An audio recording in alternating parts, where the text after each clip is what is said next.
주 예수 그리스도의 은혜와 사랑이 교회 여러분과 함께 하시기를 축원합니다. 한 주간 평안하셨습니까? 네, 감사합니다. 아침 저녁 기온이 많이 선선해졌습니다. 무더운 계절이 지나가고 가을로 성큼 들어섰습니다. 비가 자주 내려서인지 선선하기보다 서늘할 정도이죠. 이틀 전 아침 운동을 하러 뒷산을 올랐습니다. 산은 멀리서 보면 별다른 변화 없이 조용한 것 같은데 일단 들어가 보면 산이 계절에 가장 민감하다는 것을 알 수 있습니다. 가을 숲은 많이 분주하죠. 나무들은 씨앗과 열매들을 떨어뜨리고 무성했던 잎들을 털어내기 시작합니다. 오솔길을 따라 걷다 보니까 살아 움직이는 것들이 보였습니다. 거미줄에 앉은 거미를 보았고요. 몸을 갈색으로 바꾼 메뚜기들이 사람의 발소리에 이리저리 날아다녔습니다. 말벌 한 마리가 붕붕대면서 날아다니는 것을 보았고요. 바닥엔 들쥐가 땅을 헤집고 지나간 흔적도 보였습니다. 산길로 들어선 지 얼마 안 되어서 밤송이들이 곳곳에 떨어져 있더라고요. 그래서 이렇게 보니까 송이가 벌어져 나온 그 알밤들을 보니까 제법 실했어요. 제가 어떻게 했을까요? 그냥 지나갔을까요? 그냥 지나갈 수 없죠. 몇 개 줍다가 이 등산 스틱으로 떨어져 있는 밤송이들을 이렇게 헤집어 보니까 벌레도 없고 제법 굵직굵직했어요. 그래서 어린 시절 밤을 줍던 그런 일들을 회상하면서 저는 잠시 아이처럼 수학의 기쁨을 누렸습니다. 그렇게 모은 밤이 양손 가득히 모아졌어요. 이거 어떻게 했을까요? 주머니에 이렇게 넣고요. 다시 이렇게 밤송이를 찾는 거예요. 그리고 막 까다 보니까 내가 지금 뭐 하는 거지? 그런 생각이 들었습니다. 아니, 운동한다고 저 봉우리까지 갔다 오자 하고 뒷산에 왔는데 밤을 줍는 일에 그만 올라가는 거를 잊어버린 겁니다. 저는 마음을 비우고 다시 봉우리로 향했습니다. 그런데 산길을 오르면서 제 눈은 계속 길 좌우를 살피고 있는 거예요. 왜일까요? 그렇죠. 더 떨어진 것 없나, 떨어진 알밤이 없나 제 눈이 찾고 있었던 겁니다. 여러분, 사람이 이렇습니다. 목사도 어쩔 수 없어요. 시선을 다시 위로 향해서 나아갔고요. 가쁜 숨을 쉬면서 걷다 보니까 금세 봉우리에 도착했습니다.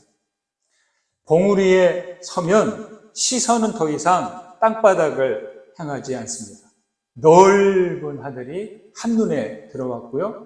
멀리 산들의 능선이 보이는데 야생마들이 막 달려가는 듯 했습니다. 날개를 활짝 펴고 천천히 선회하는 매도 보았어요. 다 보니까 저 산곡 쪽으로 계속 날아가더라고요. 그렇게 하늘을 바라보고 시야를 넓게 하면서 땅만 바라보고 지내는 우리 인생들의 모습이 조금 측은해졌습니다. 시편 123편은 성전에 올라가는 노래인데 그 시작이 이렇습니다. 하늘에 계시는 주여, 내가 눈을 들어 주께 향하나이다. 상전의 손을 바라보는 종들의 눈같이, 여주인의 손을 바라보는 여종의 눈같이 우리의 눈이 여호와 우리 하나님을 바라보며 우리에게 은혜 베풀어 주시기를 기다리나이다. 이게 성전에 올라가면서 부르는 노래예요. 여러분, 주일 예배는 나의 시선을 땅에서 옮겨서 하늘이신 하나님을 바라보는 그러한 자리입니다. 주일은 잠깐을 사는 인생이 영원이신 하나님을 바라보는 시간의 궁전이죠. 이 시간 눈을 들어 하늘이신 하나님을 향하십시오. 영원하신 하나님을 바라보십시오. 영원하신 하늘 하나님께서 여러분에게 은혜 베풀어 주시기를 주님의 이름으로 축원드립니다. 무슨 일을 하든지 늘 잊지 않아야 할 것은 초심을 잃지 않는 일이다. 그런 생각이 듭니다.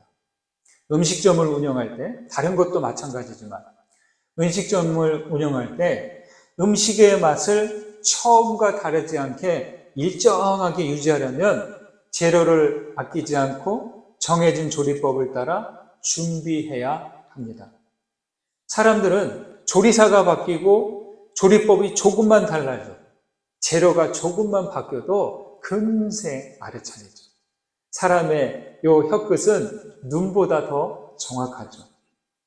경건의 삶도 초심을 잃지 않고 믿음을 지켜가는 일이 중요합니다. 그런데 이게 간단하지 않아요. 일상을 사는 동안 우리는 매일 믿음을 변하게 하는 일들을 안팎으로 마주해야 하기 때문입니다.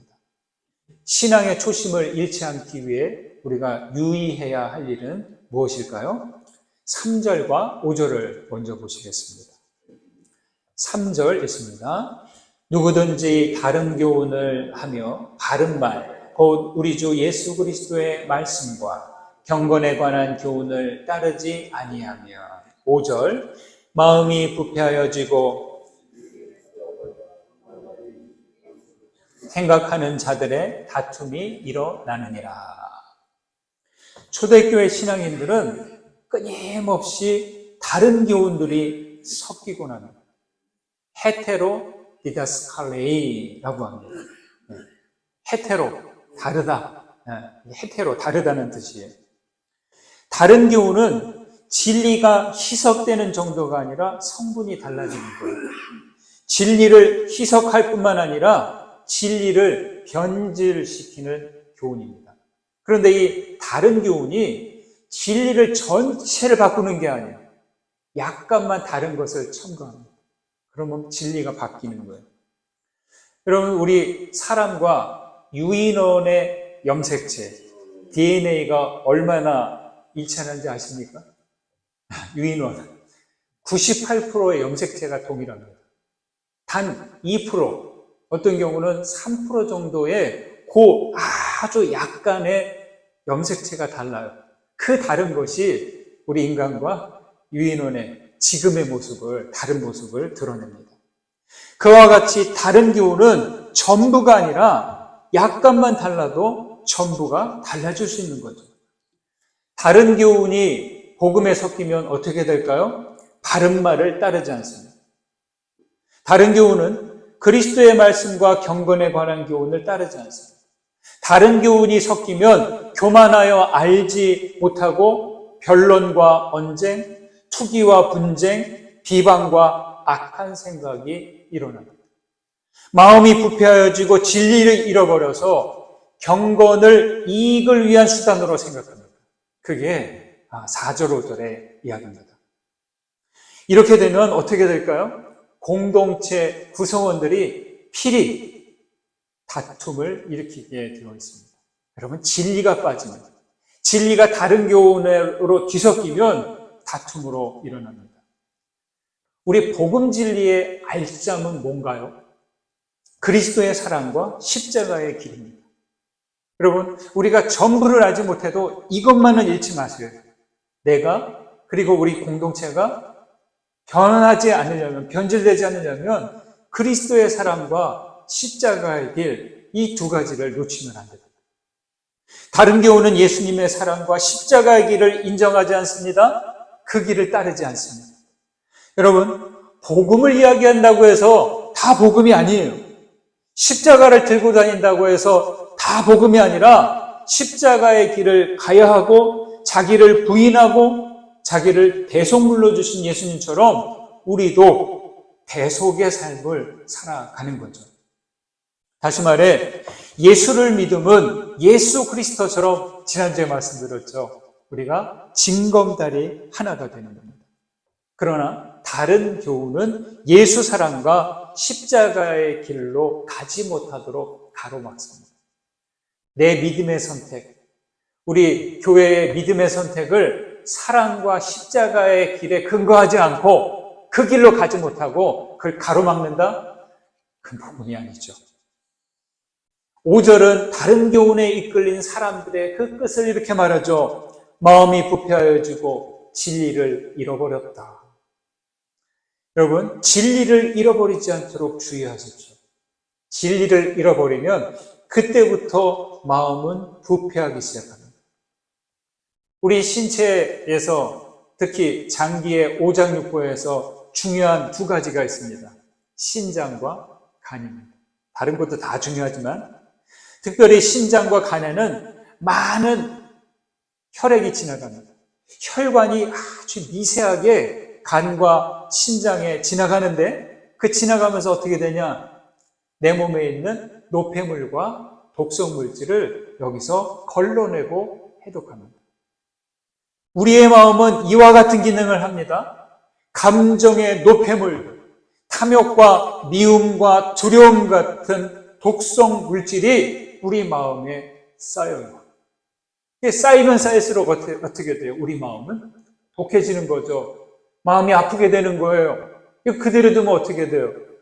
마음에 병이 생기는 거죠. 이런 것들이 저절로 걸러져서 배출될까요? 그렇지 않다는 거예요. 여러분, 마음에 쌓이는 노폐물과 독성 물질을 걸러내고 배출하려면 진리의 말씀이 항상 있어요. 내 마음과 생각에 진리의 말씀이 늘 있어요. 최소한도로 있어야 돼요. 그래야 내 속에, 내 안에, 마음에 그런 노폐물과 독성 물질이 쌓이면 그 말씀을 통하여서 해독하는 거죠. 내 마음에 쌓이는 노폐물과 독성 물질을 걸러내고 배출해내야 합니다. 그래야 다른 교훈과 거짓을 걸러내고 악한 생각들을 내버릴 수 있는 겁니다. 여러분의 마음은 어떻습니까? 진리의 말씀으로 다른 교훈과 거짓들을 걸러내고 있습니까? 바울은 로마서 12장에서 말하죠. 오직 마음을 새롭게 함으로 변화를 받아 하나님의 선하시고 기뻐하시고 온전하신 뜻이 무엇인지 분별하도록 하라. 뭘로 분별해요? 진리의 말씀으로 분별해야죠. 말씀이 없으면 내 의지, 내 감정, 내 욕심으로 판단하는 거예요. 그러면 계속 우리 마음의 생각에는 뭐가 남아요? 독성 물질만 남는 거죠. 히브리서 12장은 말합니다. 믿음의 주여 또 온전하게 하시는 이 예수를 바라보자. 여러분, 항상 믿음의 주여 온전케 하시는 예수님을 바라보십시오. 오직 마음을 새롭게 하여서 진리이신 그리스도와 함께 하시는 여러분들 되시기를 간절히 소망합니다. 그 다음 6절, 8절, 10절 이렇게 짝수절 3개만 또 읽어보겠습니다. 6절 읽습니다. 그러나 자족하는 마음이 있으면 경건은 큰 이익이 되느니라. 8절 우리가 먹을 것과 입을 것이 있은즉 족한 줄로 알 것이니라. 10절 돈을 사랑함이 일만하게 뿌리가 되나니 이것을 탐내는 자들은 미혹을 받아 믿음에서 떠나 많은 근심으로써 다른 교훈은 마음을 부패시키고 진리를 잃어버리게 합니다. 그 결과는 5절에서 나왔듯이 경건을 이익의 방도로 생각하게 해서 다툼을 일으킵니다. 무슨 얘기예요? 진리를 잃어버리면 이전 투구만 남는다는 거예요. 여러분, 세상이 왜 이렇게 싸워요? 왜 이렇게 전쟁을 일으키고 개인끼리 다퉈요? 거기에는 이익을 가지고 싸우는 다툼만이 있는 거죠. 땅을 한 치라도 빼앗기지 않으려고 혹은 더 빼앗으려고 이익을 조금만 더 남기기 위해서 치열하게 싸우고 있습니다. 세상에 전쟁하는 이유도 그래요. 이 이전 투구를 위해서이죠. 가룟 유다가 그랬어요. 유다는 예수를 넘겨주면서 그냥 배반하지 않았습니다. 싫으면 그냥 자기만 떠나면 되잖아요. 근데 유다가 어떻게 했어요? 제사장들한테 가서 예수를 넘겨주기로 약속했어요. 그리고 받은 게 뭐 있죠? 은 30냥. 네. 차라리 그거라도 받지 않으면 자기만의 명분을 이야기할 수 있는데 그는 대가를 받습니다. 유다는 예수 따름을 자기 이익을 위한 방편으로 생각했던 것이죠.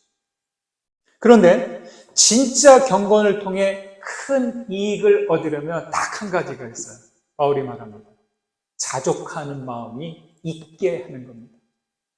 여러분, 자족하는 마음이 여러분에게 항상 있는 것 같아요? 아예 없는 것 같아요? 아니면 왔다 갔다 하는 것 같아요? 예. 자족하는 마음이 이게 경건의 비밀. 어느 신비한 거 아니에요. 경건의 비밀은 어느 감춰지고 신비한 게 아니에요. 늘 그래 이 정도면 됐지 하는 거예요. 스스로 만족함으로 그치는 것, 자족하는 마음, 이거는 커다란 경건의 힘이라는 거예요. 자족하는 마음 갖기가 제일 힘든 곳이 어디예요? 식탁에서죠. 조금 더 할까? 조금만 더 할까? 한술 더 했다가 그냥 수저를 놓고 일어나면 오늘도 많이 먹었네. 이럴 때가 늘 있죠. 예전에 제가 이제 부목회자로서 사역할 때 몇 주 동안이나 결혼식이 있어서 매주 뷔페식으로 식사를 했어요. 네. 어떤 때는 연 이틀, 어떤 날은 점심에도 뷔페, 저녁에도 뷔페. 네. 그러자 며칠 지나니까 위에서 통증이 있는 거예요. 따끔따끔하고 이게 금방 지날 줄 알았더니 일주일 이상 계속 가는 거예요. 그래서 내과에 갔더니 위내시경을 좀 한번 보자고 해서 검사를 받았어요.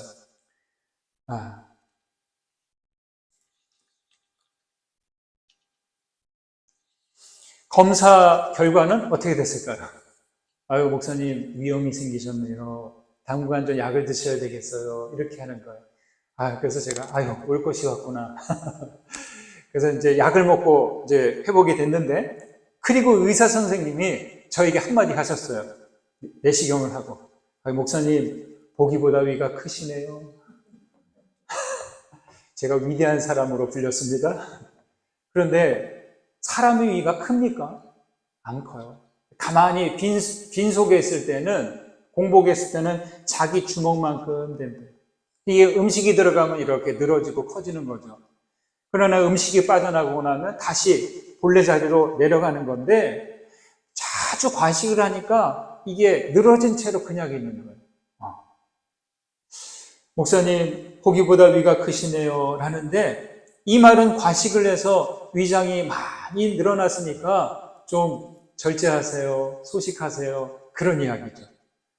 의사는 그렇게 과식하지 말라는 주의였지만 저는 스스로 내가 욕심이 과했구나, 내가 자족하지 못했구나 라고 반성을 했습니다. 먹는 일도 자족하지 못하면서 목회자가 자족하라고 가르치는 제 자신이 많이 부끄러웠습니다. 뷔페식 만찬은요, 우리 인간의 욕망과 탐욕을 시험하는 시험장과도 같습니다. 위장의 크기는 제한되어 있는데 마음껏 먹으라는 도전에 감사보다 무례함과 위압감을 느꼈습니다. 어제도 결혼식이 있어서 다녀왔는데 아주 그냥 그 메뉴가 놀라워요. 우리 이제 타 지역에 있는 데서 결혼식이 있어서 갔다 왔는데 뭐 비슷한 메뉴인 것 같지만 또 다르더라고요.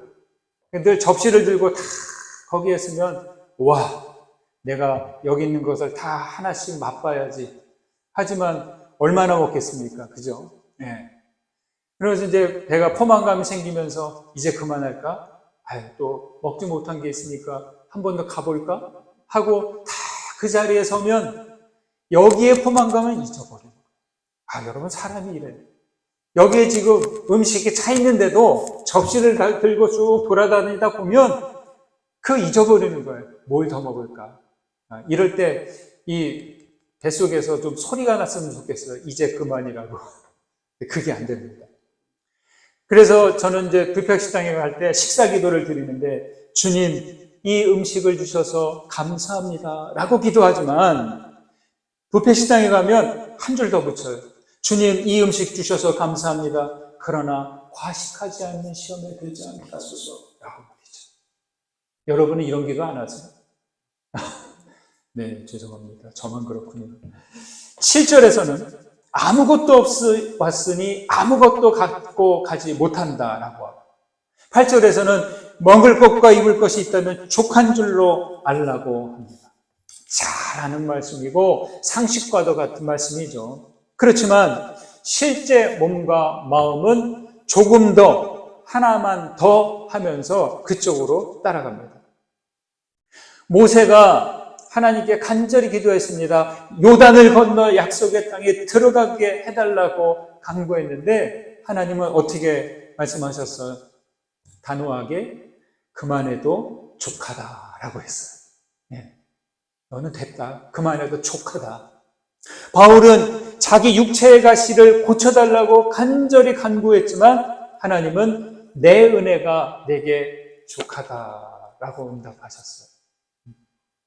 여러분, 더함과 비움 사이, 비우기 전에 선행되어야 할 것은 자족하는 마음이라는 겁니다. 자족함과 그침이 없이 비움으로 나갈 수 없습니다. 자족함이 없으면 여기 말씀에서 말하죠. 부하려 하는 자들이 되고 돈을 사랑하여 탐내는 자들이 될 위험이 무지무지 크다는 것입니다. 어리석고 해로운 욕심에 떨어지고 믿음에서 떠나고 많은 근심으로 스스로를 찌르게 됩니다. 옛말에 위학 일익 위도 일손이라고 했어요. 무슨 말이냐? 위학, 학문을 한다는 것은 일익, 매일 하나씩 더하고 쌓아가는 것이고, 위도, 도를 한다는 것, 도를 배운다는 것은 일손, 매일매일 하나씩 덜어내는 일이다라고 했어요. 네. 여러분, 우리 신앙의 삶은 더하는 일일까요? 덜어내는 일일까요? 아닌데요. 우리 신앙의 삶은 더하기도 하고 덜어내기도 같이 해야 돼요. 그런데 먼저 해야 될 게 있어요. 경건 생활은 덜어내고 비우는 겁니다. 근데 거기서 끝나지 않아요. 그렇게 비움으로 경건은 큰 이익을 얻게 됩니다. 예수님은 자기를 부인하고 자기 자신까지 비워서 십자가에 달리셨어요. 아무것도 없이 마지막을 맞이하셨어요. 그 대신 그 비우신 그 자리에 하나님의 은혜와 진리가 충만했어요.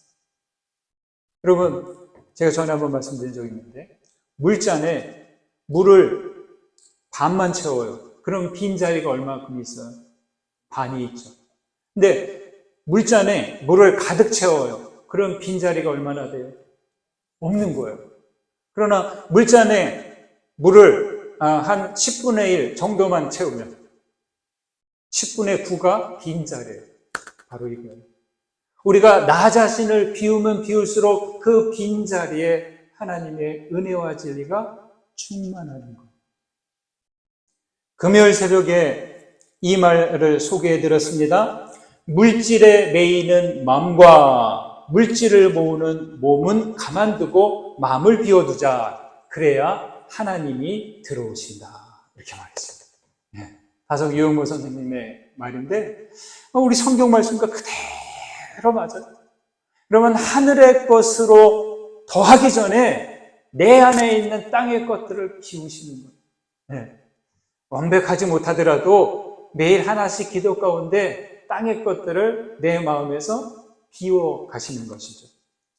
여러분에게 자족하는 마음이 있습니까? 수시로 자족하는 마음을 연습하십시오. 그리고 매일 마음 비우기도 연습하십시오. 여러분의 빈자리에 하나님의 은혜와 진리가 충만하여 경건에 큰 이익을 얻으시기를 간절히 소망합니다. 11절과 12절을 보시겠습니다. 읽습니다. 오직 너 하나님의 사람아, 이것들을 피하고 의와 경건과 믿음과 사랑과 인내와 온유를 따르며 믿음의 선한 싸움을 싸우라. 영생을 취하라.